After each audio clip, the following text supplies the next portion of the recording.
Ikinasa ng Substation 3 ng Pasig Police Station ang Oplan Galugad, madaling araw ng Enero 5, taong kasalukuyan, sa Barangay Bambang at mga kalapit na lugar sa kanilang pinaigting ng kampanya laban sa mga lumalabag sa ordinansa sa lungsod.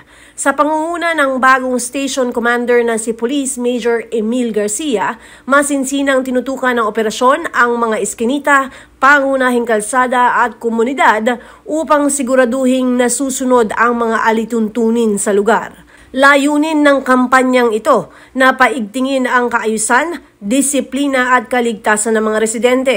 Dakong 1:00 ng madaling araw, sinuyod ng mga tauhan ng Substation 3 ang Barangay Bambang. Sa unang bahagi ng operasyon, umabot sa 13 katao ang naisyuhan ng Ordinance Violation Receipt o OVR.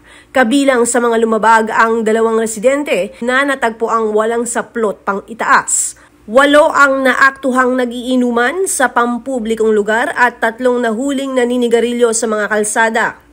Hindi rin nakaligtas ang mga residente ng Vicper at mga kalapit na lugar sa Barangay Malinaw. Sa operasyon na isinagawa 1:00 hanggang 2:00 na madaling araw, 9 na tao ang nahuli. Ayon sa ulat, 2 sa kanila ay walang damit pang itaas, 5 katao naman ang nagiinuman at 2 ang naninigarilyo. Time niyo po, ngayon pa lang. Ngayon pa lang. Bawal po sa atin sa Pasig ha. Kasi pag dito mo, public po talaga yan ha. Hindi kita po ita, may ano po ba ang pangalan niyo? May ID po ba kayo dyan? Ano po pangalan niyo? Apelido? Bukod sa Oplan Galugad, nagpatupad din ang nasabing substation ng checkpoint sa Villa Alfonso Street mula 3:00 ng madaling araw hanggang 4:30. Sa naturang checkpoint, 2 motorista ang naisyuhan ng TVR o Traffic Violation Receipt dahil sa hindi pagsunod sa mga regulasyon sa trapiko.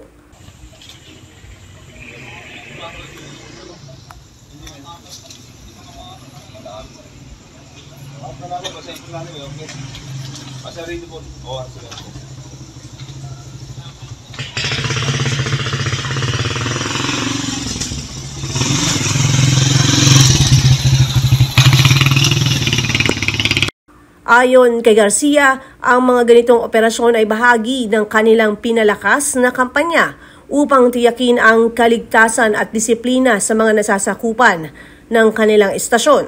Patuloy ang paalaala ng kapulisan sa publiko na mahigpit na sundin ang mga umiiral na ordinansa at regulasyon sa lungsod.